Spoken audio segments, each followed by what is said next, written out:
to Fabric Monday.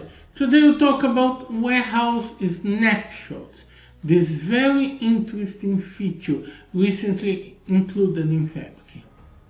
Before analyzing the snapshots, we need to understand the difference between snapshots and SCD Type 2. Snapshots create an image of your warehouse. A lot of companies are relying on this kind of image. So they keep taking images, weekly image, monthly image, to keep the history about the warehouse. The purpose that many companies use for the snapshots is to keep a history related to the warehouse. While SCD Type 2, or slowly changing dimension Type 2, is a good warehouse modeling that allows the entire history to be stored inside a single modeling. You don't need the snapshots when you have a good data modeling. There are other options as well, like data vault modeling. The choice here is about a snapshot solution, which is sometimes a workaround, and a good modeling of your warehouse. And it's important to have this in mind. However, we need also to consider that sometimes the snapshot may be easier and better for those scenarios. Such scenarios exist. Let's compare a bit what happens if we keep taking snapshots to keep the history of our data. Then we'll have many different warehouses. Each snapshot is like a different warehouse. And when we want a report from a specific date, we'll need to keep publishing the report pointing to a different warehouse. So we need to change the warehouse the report is pointing to have a specific date in the report. This is bad. It is an extremely manual work that will overwhelm your team.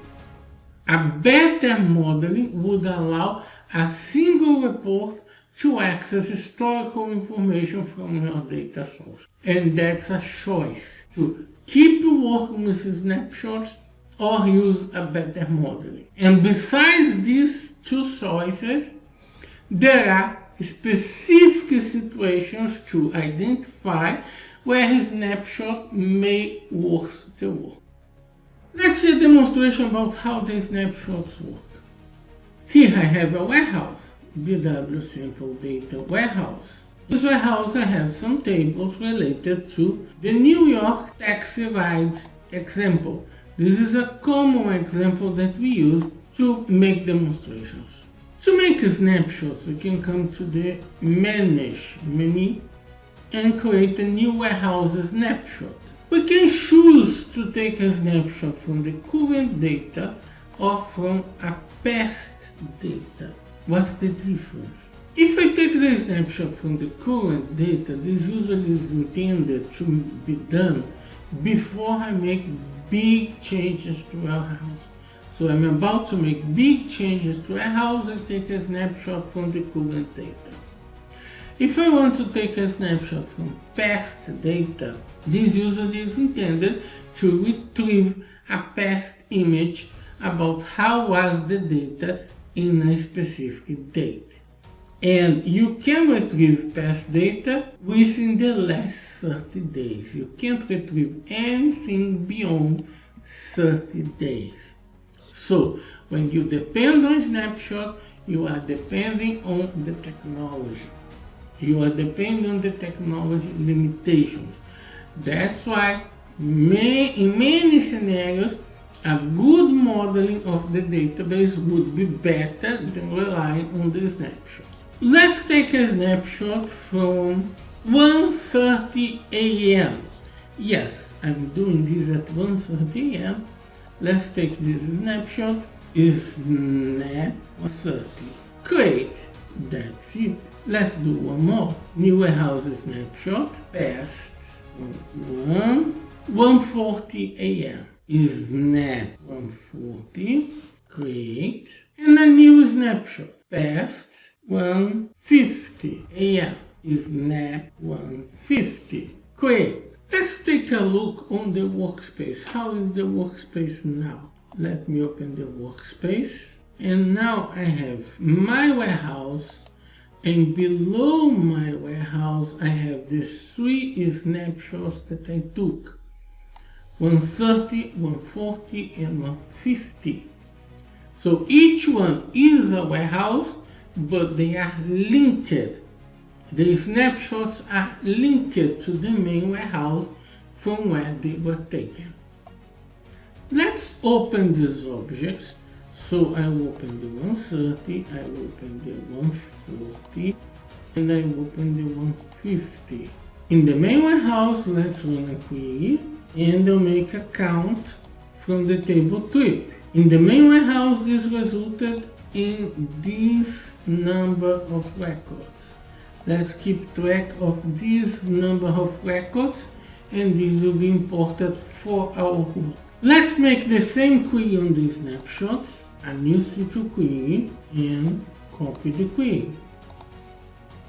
So this is the number of records of the snapshot 130. So the number of records is slightly smaller. Now the other one, 140, is a bit higher and is getting close to the actual number. So 150 will end up being the same. So we have the 3 snapshots. Let's see what we can do on the workspace level. On the workspace, look into these 3 snapshots. We have some interesting options on the snapshots. They are independent warehouse. They have their own connection string, and this is very interesting.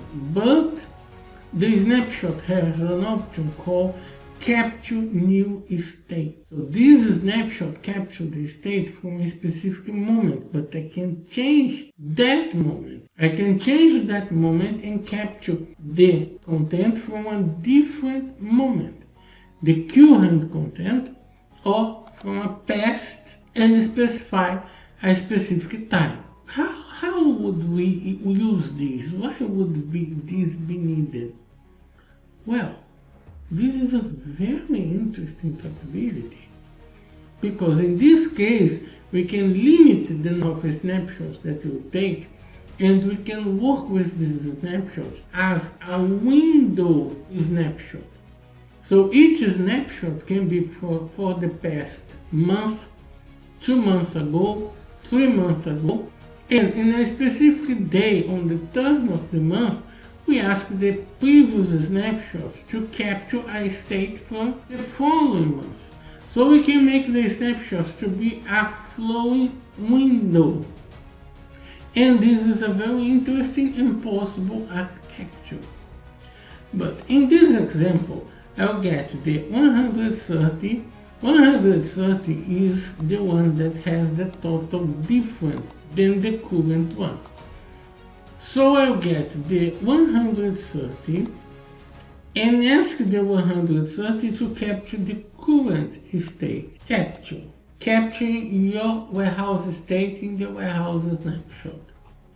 In this case, let's try again the query over the 130. And now the total records changed to the current total records. I capture a new state in my snapshot. Besides that, inside the main warehouse, in management, I also have the option to manage warehouse snapshots. Here I can see all the snapshots which are available, which state they capture, and I can ask the warehouse to capture a new state, to capture a new information, a new state. In this way, we have a powerful tool to manage snapshots for warehouses, more powerful than many companies are doing in manual management of these snapshots. So we have a powerful tool enabling some very interesting architectures. Thank you very much for watching, and see you next week.